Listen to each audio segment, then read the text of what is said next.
They call you sensitive, but maybe you just see too clearly. When was the first time someone told you you're too sensitive? Was it on the playground? When a joke went too far and cut deep? Or at work? When you spoke up about something everyone else was pretending not to see? Think back to that moment. You saw something real, and they didn't like it. They slapped the label fragile on you. But maybe you weren't fragile. Maybe you were just accurate. Imagine walking through a funhouse made of mirrors. But instead of glass, the walls are built out of people's insecurities. The mirrors twist reality. They stretch the truth. They shrink honesty, and no one seems to notice. Now picture this. You're holding a flashlight, and every time you shine it, the mirrors correct themselves. People's faces snap back to what they really are. Some thank you for showing them the exit. Others, they hiss, look away, or tell you you're ruining it. When you see things clearly, do you dim your light to keep people comfortable, or do you let them squirm? But let's keep it real.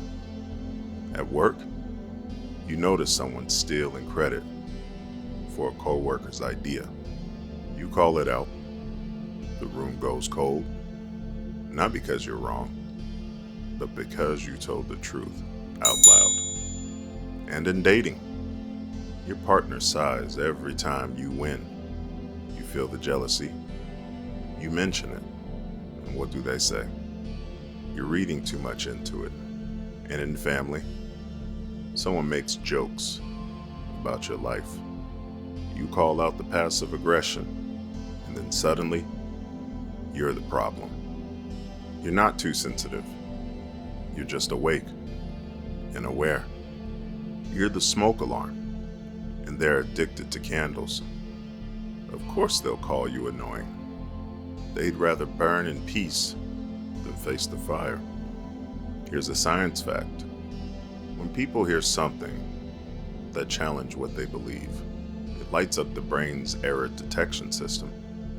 That part of the brain that doesn't feel good feels like discomfort, confusion, even panic. So when your words trigger that feeling in them, they blame you instead of facing the truth.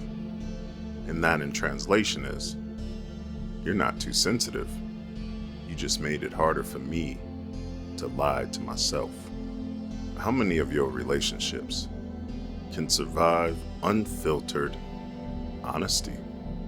And if they ended, did you lose a real connection or just a shared illusion? Let's break it down. Sensitivity with no boundaries equals drowning.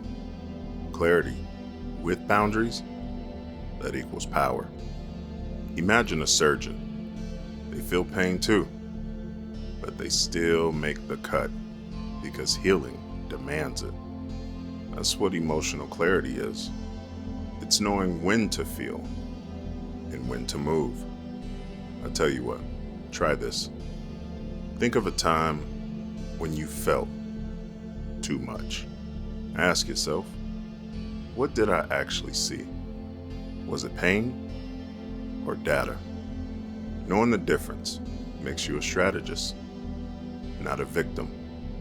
Now let's try the sunglass trick. You're in a foggy room. Everyone else has distorted faces, but you see too clearly. It makes them uncomfortable. So what do? They hand you some sunglasses to dim your vision. That happens every day in real life. Sunglasses look like alcohol, doom scrolling, cynical jokes, spiritual bypassing, and the one everyone loves. Just ignore it. What are the sunglasses you keep putting on? What truth are you avoiding? Every vice is really just a way to blur the picture. But let's be honest. Clarity comes with a price. Social tax. You'll make people nervous. Invitations, they will dry up. Emotional tax. Once you see people's real motives, you can't laugh at their fake smiles anymore.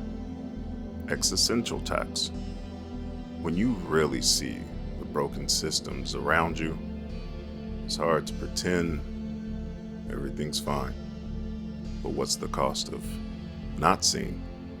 What happens when nobody speaks up? Remember, the canary in the coal mine dies first. But the miners who ignore it, they die slower, turning your clarity into power. Seeing is one thing. Doing something with it, that's where the magic is. Here's how to use what you see. Set boundaries. Using the word no, and I mean a real no, cuts through gaslighting like a knife. Staying silent when needed. Not all lies deserve a response. And tell the story. Speak your truth in a way people can feel. That's how you wake others up. Which one of these will you try in the next 24 hours? And on who? Believe it or not, even prophets got called sensitive. If you know scripture, you'll feel this one. Having eyes, do you not see? Having ears, do you not hear? Mark chapter 8, section 18. Even back then, people didn't want to face the truth.